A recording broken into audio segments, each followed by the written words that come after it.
musician. He can play that harp, or he can play that keyboard, or whatever he had in his hand, he could play it. And he was very skilled at what he did. Because it said that the chapter before that, he was so skillful that when he played, he calmed the beast that was inside of Saul. Okay, hallelujah. So he was a skillful man. And it also said that David was a Jewish ruler. And he brought the tribe of Israel together in unity. And David was a true philosopher. That's right. And also it says that David's name means beloved. He was a beloved person that God was going to put in control as the leader. And now in this chapter it was saying that he went out in the fields and he met, well, he was getting ready to meet this man, this rich man, and this man's name was Nabal. Nabal was a man that was rich and he had a lot of possessions. Here it said that he had 3,000 sheep and he had 1,000 goats. And now if you know back in those days, if you had that much of possession, you was a rich man. You had a lot. Now I was reading up on Nabal. Now Nabal was a foolish man. See, his name meant foolish. He was a foolish man because what he did, my God, he was good at the business part, but the communication, he was just bad at it. He did not consult God on some things that he had issue with. Now Naaman, he played a big part of this, and he was a husband of the girl I'm going to talk about today, because this is Women's Day. The woman that I'm going to talk about today is Abigail. Now, Abigail is his wife. I don't know how she became his wife, but she was his wife. Now, before that, they didn't say too much about Abigail, because Abigail, she was a homemaker. She stayed at home and she did her job. Just because you're a homemaker, that don't say that you're not important. Just because you stay home, that don't mean that you're not important. Now, she was a homemaker, but see, Abigail, she made Naaman who he was.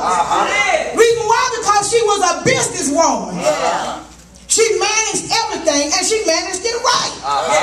And I believe that's the reason why Naaman was so rich, because she played a big part in it. Now, Abigail's name means dance of joy. She had joy in her spirit. She was married to a foolish man.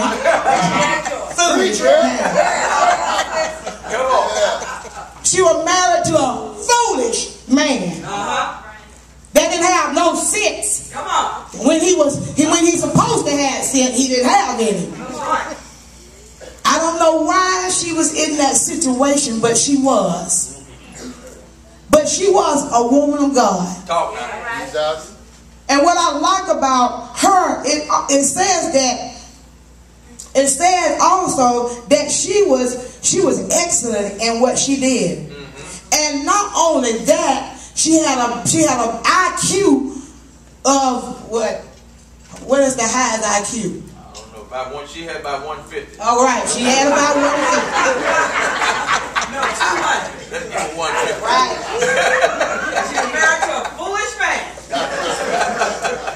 Okay. She did have a high IQ, and it also that said that she was delicate. She was very delicate. So I was looking at delicate, and it means that very fragile, but yet she was strong.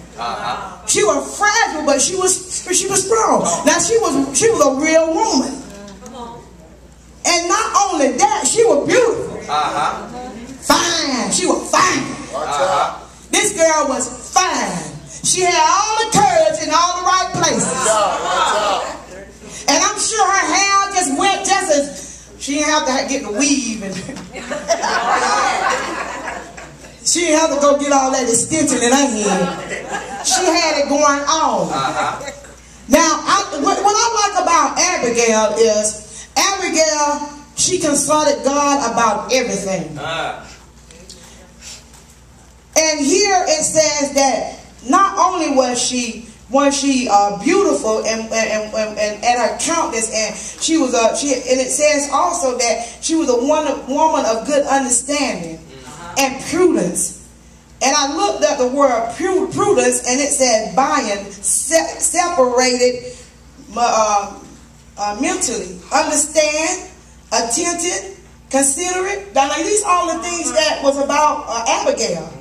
She was diligently, she direct, she discerned, she was eloquent at what she did. She felt everything, and she was informed. She had she instructed things, and she was very intelligent, and she knew, and she looked well too. Wow. Now the girl had everything going on. Now we have some women that put a lot in their beauty. We put on, you know, we go through so much. Women we want to look beautiful. We want to look beautiful for our men, and we'll go and put on our nails, and then we'll go get the toes done, and then we'll go get the eyelashes, and then we'll go get the girdle that gonna fit right, so this can go in and that can go in, and it won't be shaking like it. And we want to look good. And then we'll go and get the 3-inch heel. Yeah, we get the 3-inch heel. And I know my husband sometimes, he said, well, why do you put on them shoes and you know they gonna hurt your feet? And I said, well, I'll just wear them a little while. I want to look cute for a little while. Yes, they gonna hurt my feet, but it's not about my feet being hurt. It's about me looking good. We want to look good.